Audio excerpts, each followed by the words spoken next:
Most things sold to you as passive income are actually just small businesses in disguise.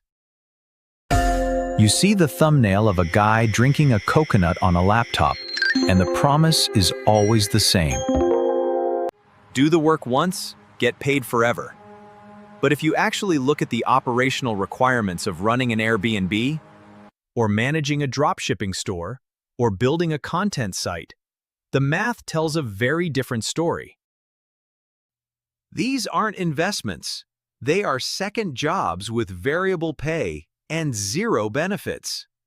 Today, I want to break down the actual time cost of these popular side hustles compared to the only thing I have found that is truly passive, which is a low-cost index fund portfolio. We are going to put them on a graph of time versus money to see which ones actually buy you freedom and which ones just buy you another boss. Before we get into the numbers, we have to define what we are actually talking about. There is a massive difference between active business income and passive capital income. Active business income requires your input to keep the machine running. If you stop answering emails, the money stops.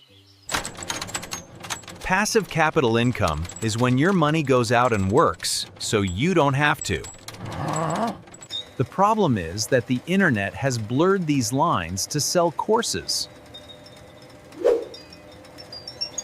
They take an active business model like e-commerce, slap some automation software on it, and call it passive. It is a marketing trick. I have looked at the data from host resources and e-commerce guides, and when you strip away the hype, I want you to think about your time as an asset class. If you are spending 20 hours a week to generate an extra $1,000 a month, you need to calculate your hourly wage on that equity. A lot of people get excited about the extra cash flow, but ignore the fact that they have effectively hired themselves for below minimum wage to be a cleaner or a customer service rep. That is what we are going to calculate today. We are going to look at the return on time, not just the return on investment. And if you are new here, this is what we do. We look at the math behind the money so you don't get played by the hype. If you want to stop trading time for money and start making your money work for you, make sure you are subscribed. It is the best return on investment you will get. We break down these financial realities every week. Okay, let's look at the first major offender in the passive income myth, which is the short-term rental market. Let's talk about Airbnb. The dream is simple. You buy a property or you arbitrage one, you list it online, and guests pay off your mortgage while you travel the world.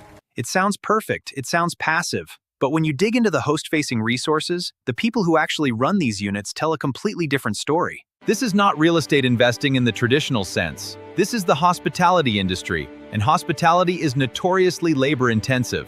You are effectively running a boutique hotel where you are the receptionist, the cleaner, the maintenance guy, and the conflict resolution officer. The platform wants you to believe it is seamless, but the minute a guest can't figure out the lockbox at 2 a.m., you realize exactly how active this income is. Let's look at the hours. Data from Bendigo Accommodations suggests that self-managing a short-term rental takes between 14 and 20 hours a week. Think about that. That is half a standard work week. That includes managing bookings, coordinating cleaning crews, updating pricing. Labode Accommodation backs this up, estimating about 2 to 3 hours a day for a successful listing. Even professional management companies estimate 8 to 16 hours just for the basics. So if you have a full-time job already and you decide to pick up an Airbnb to generate passive income, you haven't bought freedom. You have just bought yourself a part-time night shift. You are trading your evenings and weekends to ensure strangers have fresh towels. This is where the math gets brutal. Let's say your Airbnb nets you $2,000 a month after the mortgage and utilities are paid. That sounds great on paper, but if you are putting in 20 hours a week to get that, you are working roughly 85 hours a month.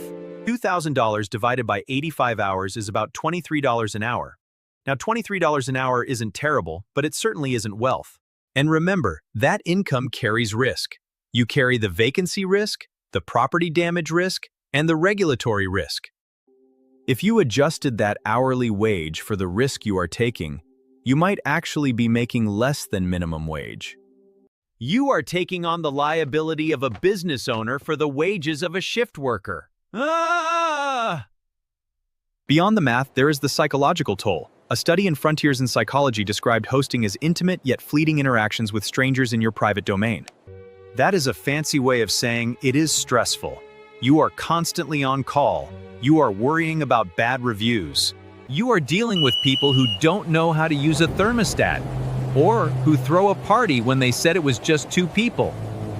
This creates a low-level background anxiety that is the opposite of passive.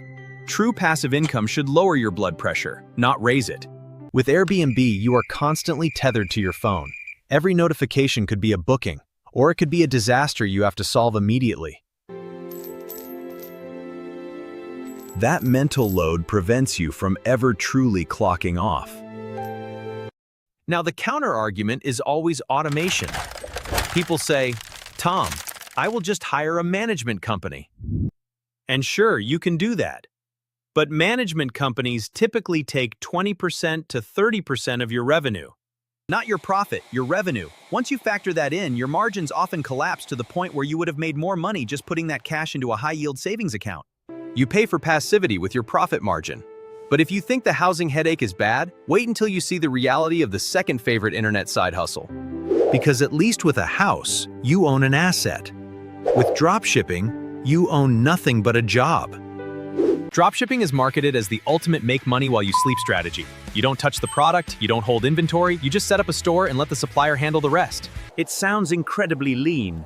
And it is lean in terms of capital, but it is incredibly heavy in terms of labor. Even the guides that promote dropshipping, like the ones from WooCommerce or Brands Gateway, admit that it is a semi-passive model at best. They list the requirements: niche selection, website building, branding, customer support, and marketing. That word marketing is doing a lot of heavy lifting there. Because in dropshipping, you aren't really in the product business. You are in the attention business. Here is the reality of the daily grind. Since you are selling generic products that anyone else can sell, your only competitive advantage is how much noise you can make. This means you are on a constant treadmill of content creation and ad management. WooCommerce calls this labor-intensive content marketing. You have to write blogs, shoot TikToks, tweak Facebook ad copy, and constantly test new creatives. If you stop running ads, the traffic stops immediately. There is no residual value. You haven't built a brand equity that compels people to come back. You have just rented eyeballs for a few seconds. This puts you in the 10 to 40 hours per week band for serious operators. You are essentially a freelance digital marketer who only gets paid if the product sells. Then there is the customer service. Because you don't control the supply chain, things go wrong constantly. Shipping delays from China, wrong item sent, damaged goods. And guess who has to deal with the angry customer? You do! You are the face of the business. You are spending your mornings answering emails about why a package is stuck in customs. Reddit communities for passive income are full of people realizing this isn't a passive role. It demands dedication. Dealing with refunds and chargebacks is distinct administrative work. It is emotionally draining and it is time-consuming. You are basically volunteering to be the complaint department for a factory halfway across the world. We also need to talk about platform risk. This is the hidden cost that doesn't show up on a spreadsheet until it destroys you. Dropshippers are entirely dependent on third-party platforms. You rely on Meta for ads, Shopify for hosting, and PayPal or Stripe for processing. Any one of these can shut you down overnight. Facebook changes an algorithm and your ad costs double. PayPal freezes your funds because you had too many returns. You have to constantly adapt to these rule changes. That is active management. You are fighting for survival against giant tech companies that don't care about your margins. That is not passive income. That is high-stakes crisis management. So, if Airbnb is a hospitality job and dropshipping is a marketing job, does passive income actually exist? Or is it all just a scam? The answer is that it does exist, but it is boring. It doesn't make for a viral TikTok video. It doesn't require you to wake up at 4 a.m. to grind. In fact, it requires you to do almost nothing, and that is exactly why most people fail at it. They can't handle the boredom. Let's talk about the only thing that sits on the far left of our time cost graph, the index fund. An index fund is about as close to truly passive as money gets. Instead of trying to pick the winning stock or the winning neighborhood for an apes, you buy a tiny slice of the 500 largest companies in America, or the total global stock market. You are leveraging the labor. They are the ones waking up early. They are the ones stressing about product launches. You just hold the paper that says you own a piece of it. Once this is set up with automatic contributions, the required personal time is near zero. We are talking about maybe 2 hours a year. The data backs this up. SmartPers describes this strategy as simple and low maintenance, backed by decades of evidence. But the real comparison here is the cost of trying to be active. When you try to beat the market, whether by picking stocks or running a business, you incur costs. You incur transaction fees, taxes, and the cost of your own time. Morningstar's research highlights. When you buy the market, you are accepting the market return, which historically is around 7 to 10% nominal. That sounds lower than the promise of a crypto coin going to the moon, but it is reliable, and crucially, it requires 0 labor hours to maintain. The return on time is infinite because the time input is effectively zero. Here is the twist. The hardest part of index fund investing is the psychology. We are wired to believe that effort equals reward.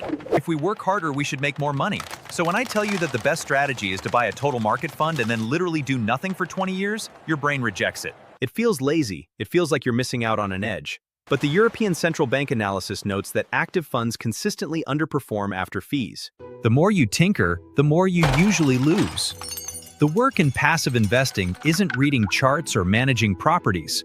The work is emotional discipline. It is the ability to sit on your hands when the market crashes and do absolutely nothing. That is a very different kind of difficulty than scrubbing a toilet in an Airbnb. So what does the workflow actually look like? It is laughably simple. Step 1. You open a brokerage account. Step 2. You choose a low-cost, broad market index fund or ETF.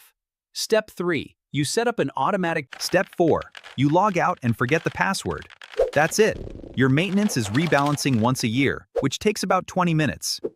On our graph, this sits at the bottom left, near 0 hours, with a predictable compounding result.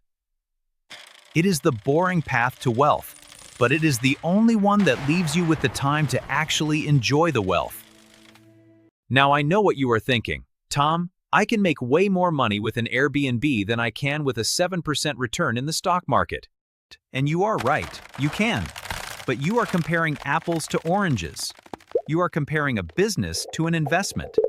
And this is where most people get trapped. They look at the raw dollar amount and ignore the lifestyle cost. We need to visualize this on a specific chart to see where you actually fall.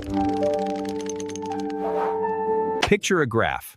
The x-axis is time input from 0 hours to 80 hours a week. The y-axis is passivity. On the far right, with high time input and low passivity, you have a standard job.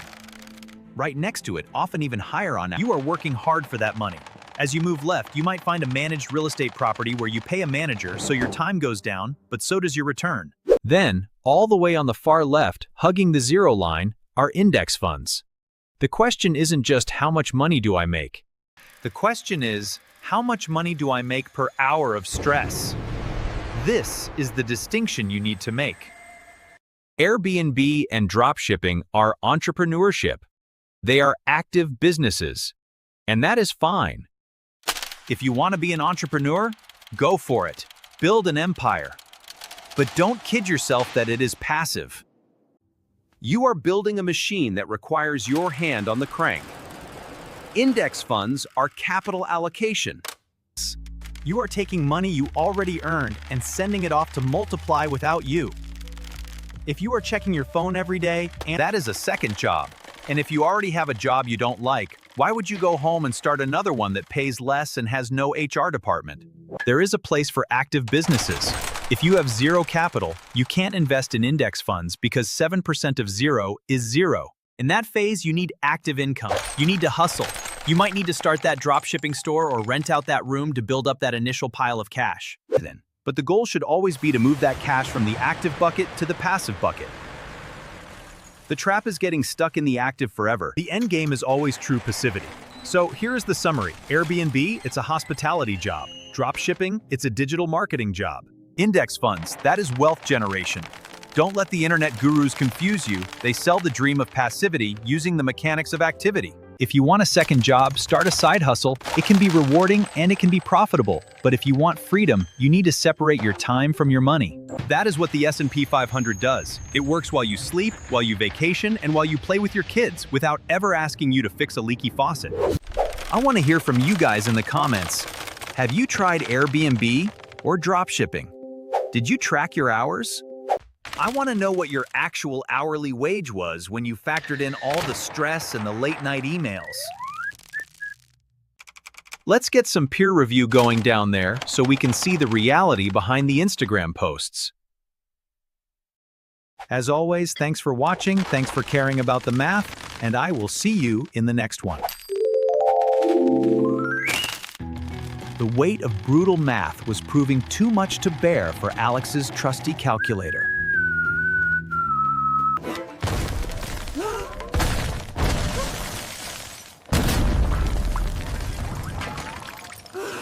The complex calculations were too much for the old machine to handle. The weight of the brutal math shattered it into pieces. Alex, caught in the grip of a monumental calculation, witnessed the inevitable breakdown of the machine.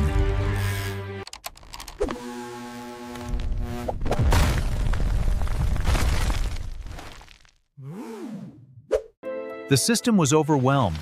Too many variables, too much to compute. It just couldn't handle the brutal math anymore. And that's when Alex realized the brutal math had finally broken free.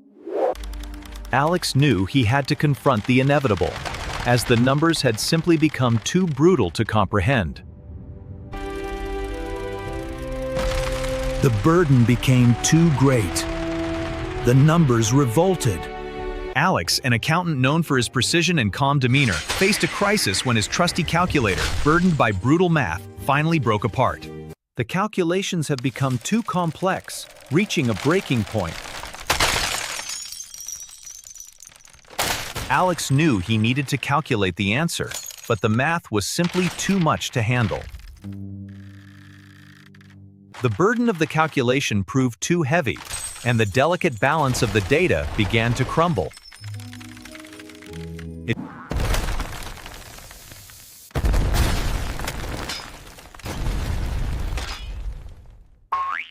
The calculations spiraled out of control. It seemed the math itself had become too much to bear. The calculations became more than the system could handle.